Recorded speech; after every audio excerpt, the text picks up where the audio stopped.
Hey viewers, what's going on?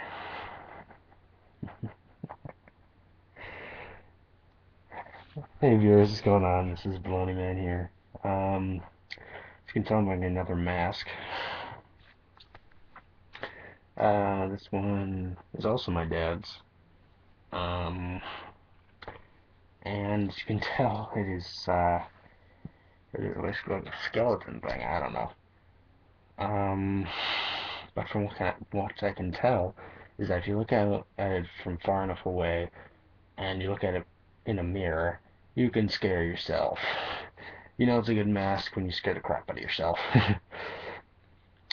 I did that a couple days ago. I looked at myself in the mask and I literally ripped it off and backed up like a few feet. I was like, oh my, wow, that was honestly wow, because some of that stuff was like weird. If you don't mind, I'm gonna take this off now because it's it's it's very hot in there and it's like crushing my nose a little bit. But yeah. So for those of you who are viewing, um, today is St. Patrick's Day. So top of the morning to ya. Um, I'm here to talk about three scary movies. Um, Scream 4.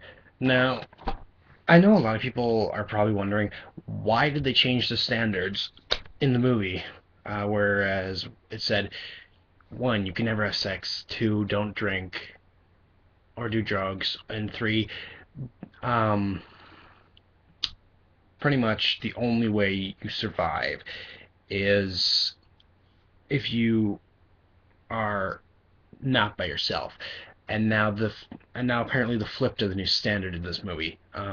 Whereas it doesn't matter if you have sex, pretty much only if you're gay, it's not gonna get you, which is crass, by the way, because it doesn't necessarily mean that. Um, and the fact that if you go on your own, you probably are gonna die, but in a group you can die as well. So it's kind of a mixed message there, along with the fact that what else did I say? Oh yeah, drink or do drugs pretty much doesn't matter as long as you're fast. So that's all it has to worry about there. Um, Next movie is Cabin in the Woods, and thinking about the kind of topic, whereas you sacrifice them to appease these gods or spirits or whatever. I mean, that's kind of overkill because hasn't a lot of the TV shows already done that? I mean, plus the fact that it's a cabin and they trick them, and it's basically uh, this whole thing where they choose what happens and then it happens. So it's basically like you are indirectly but also directly forcing them to do things that you don't want them to do. So that's kind of weird. That's kind of weird, and it's also not fair. It's kind of a mercy killing, if you will, because it's basically leading them to their death. It's basically saying, "Okay, you're here now, time to die." So I know that's what a lot of the movies have also done, but this one is basically saying, "You're here, you're dead." Basically, that's all I have to say for that. Um, Nightmare on Elm Street, 1980. I can't find it on here. But I think it's like 84 or 85-ish. I'm not sure. Um, Directed by Wes Craven. Um, I have to say that, well, it's not really toward the movie, but it's toward Robert Englund anyway. You did a good job, but I have one question for you. Were you supposed to portray him as a man who wanted to hide the secret, or were you just portrayed as a man who was furious at them telling the secret and wanted to kill them solely instead of wanting to kill them to shut them up? So I don't I don't necessarily know they would why they came up with Freddy, but I can simply say this: he's a cheap knockoff, along with every other scary movie villain is a cheap knockoff of Michael Myers, and we all know that. Michael Myers was the original um, horror movie killer. He started it all. Um, and to be completely honest, I mean, he is. They were in this one. They're probably wondering, how can we make another knockoff of Michael? Oh, I know. Have the killer invade the dreams. What weapon should we give them? We don't have a killer with claws. That's just as easy as that to create a killer like that. However, I would like an original kind of killer. One that's able to be killed, one that does not have a costume except for like a mask. That's about it. And one that can talk. And by talk, I mean he talks until he starts killing, and then he doesn't talk. And then while he's hiding, he talks, and then when he's killing again, he doesn't talk. I mean, basically, while he's trying to hide from these people, he kills. I mean, while he's trying to hide from these people, he talks. He talks to keep himself in the open. I mean, well, out of the open. And if he doesn't talk, that means he's basically going to kill someone soon. So that would at least be more respectable than no talking at all. It's basically like stab, stab, stab. But then again, it's also better than because I mean, that's just as bad as not talking at all, talking too much, and that's what Freddy does. He talks too much. Basically, you just want a killer to fit in, but you also want them to be noticeable as a killer because that's what they want you to do.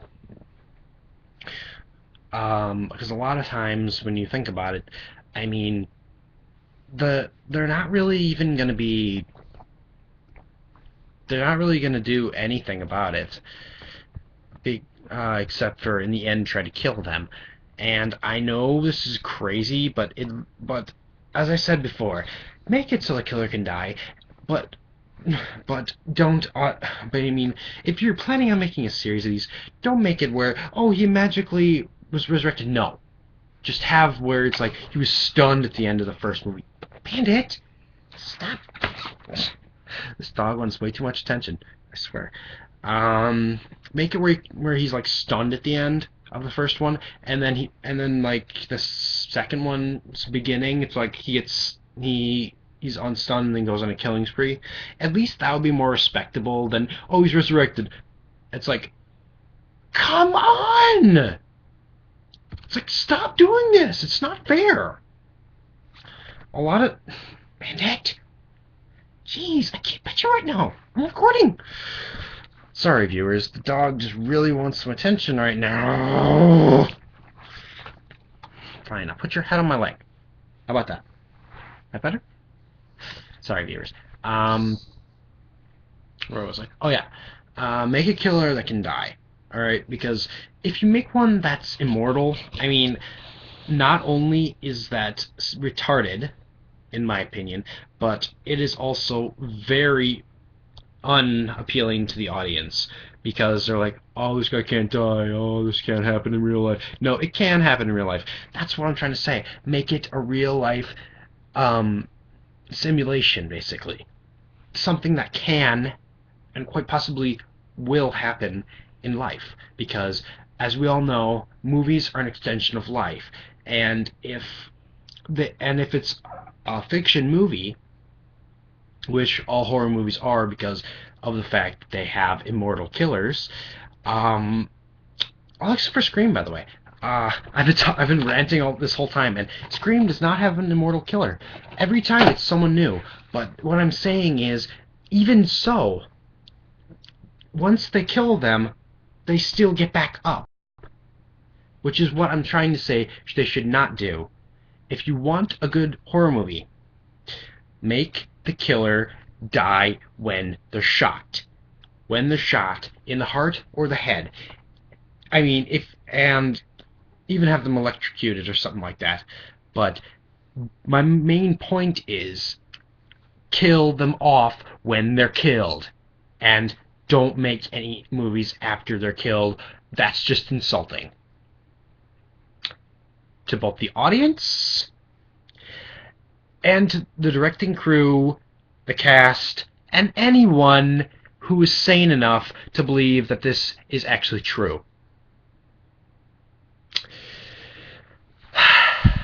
Sorry, this has come a little longer than I had expected. 10 minutes. So I'm just gonna cut this short. As we all know, I said at least they should make a horror movie where the killer is able to die. Also make it so that way it's not an obvious death, and make it so that way the killer almost doesn't have a costume, but at least he can talk. So that's all I have to say on that subject. This is all I have time for today. So I'm gonna go and could possibly watch some TV tonight, and that's about all I have time to say. So I am Baloney Man. My YouTube channel is Rebel Camaro. If you liked what you saw, comment in the section below what you want me to do next, and perhaps I will. I hope you're having a great week, and I thank you for making me want to do this stuff. So this is Baloney Man signing out.